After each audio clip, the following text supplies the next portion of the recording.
국민의힘이 국민 추천제 도입을 하는 곳, 뭐 TK 대구 지역 그리고 또 강남 지역 얘기를 했었죠. 도입과 관련해서도 국민 추천제가 과연 뭐냐, 왜 갑자기 룰이 바뀌냐, 꼴대가 왜 옮겨지냐 이런 이야기들이 많았습니다. 국민이 스스로 추천할 수도 있고 또 후보 자신이 셀프 추천을 할 수도 있다. 일종의 무슨 프로그램 경연 오디션 방식 같은 그런 셈인데요. 아무리 서바이벌 프로그램이 돼서도 공천에서 글쎄요, 이게 과연 국민들이 어떻게 보실까도 궁금하고 총선의 흥행에도 어떤 영향을 줄까. 국민 추천제, 일각에서는 아니 이거 자신들이 원하는 후보를 소위 꽂기 위해서 갑자기 룰을 바꾸는 거 아니냐, 이런 좀 어떤 시선도 있잖아요. 어떻게 보십니까?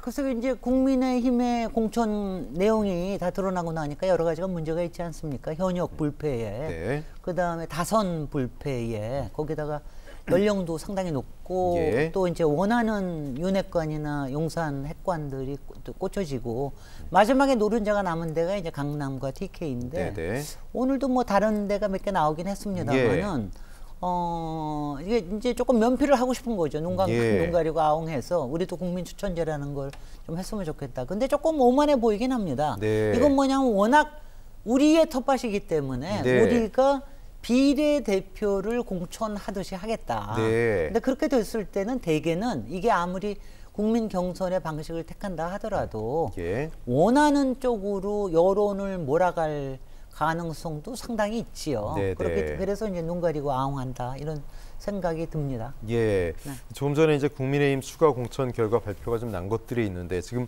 국민 추천제 국민의힘 강남 갑을병이 후보가 결정이 안 됐었는데 강남 병의 고동진 전 삼성전자 사장, 한동훈 위원장이 이제 인재영입 페이스로 데려온 분인데 이분이 비례대표에 나설 것이다 했는데 단수 공천으로 강남 병에 들어갔어요. 이게 말씀하신 것이 추천제에서도 없어지는 그러니까 거네요. 이게 말씀하신 게 말하자면 전략 공천으로 노른자 지역구를 그냥 비례대표처럼 쓰겠다 이런 거로 볼 수 있을까요? 그런 거죠. 뭐 네. 그렇게 뭐 면피가 잘 안 될 겁니다. 국민은 다 알고 계십니다. 네. 아울러 또 대구 달서갑 박근혜 전 대통령의 뭐 측근 복심이라고 하는 유영아 변호사가 이곳 공천 신청을 했는데 여기도 단수 공천이 됐고 홍석준 의원이 컷오프됐습니다. 이건 좀 어떻게 보세요? 그냥 씁쓸합니다. 본인이 탄핵을 했고 45년을 구형을 했고 이런 분을 지금 이제 TK의 민심을 구하겠다고 그동안 뭐 하여튼 여러 번 찾아가시지 않았습니까? 네. 그런데 결과적으로는 측근이라고 할 수 있는 유영아 변호사를 단수 공천을 하는 거를 공천에 지금 막바지에 들어와서 이렇게 한다라는 거. 예. 사실 이틀 전인가 박근혜 대통령의 그 유경수 여사 생가를 찾아갔었죠. 찾아간 것뿐만이 아니라 최근에 예. 찾아간 게 아니라 그 변호사를 박근혜 변호사 했던 이 부분도 또 단수 공천을 했어요. 그래서 박근혜 전 대통령에 대한 눈치 보기가 상당한 것 같다. 뭐 이런 생각이 듭니다. 그것은 선거를 앞두고 어떤 보수의 특히 TK 지역 보수의 성지라고 할 수 있는 그분들의 표심을 결집시키기 위한 액션이라고 보십니까? 그런 거라고 보고요. 그다음에 이제 유영아 변호사가 이렇습니다. 아무리 박근혜 대통령의 집사 역할을 자처하시는 분이라 하더라도 그동안 공적인 업무에 대해서 무슨 본인의 목소리를 내어왔다. 이럴 것 같으면 그렇게 할 수도 있겠구나. 이럴 때 증명한 게 그런 없다 게 증명한 게 이거죠? 없죠. 일한 게 없잖아요. 집사 역할 한 것밖에는. 네.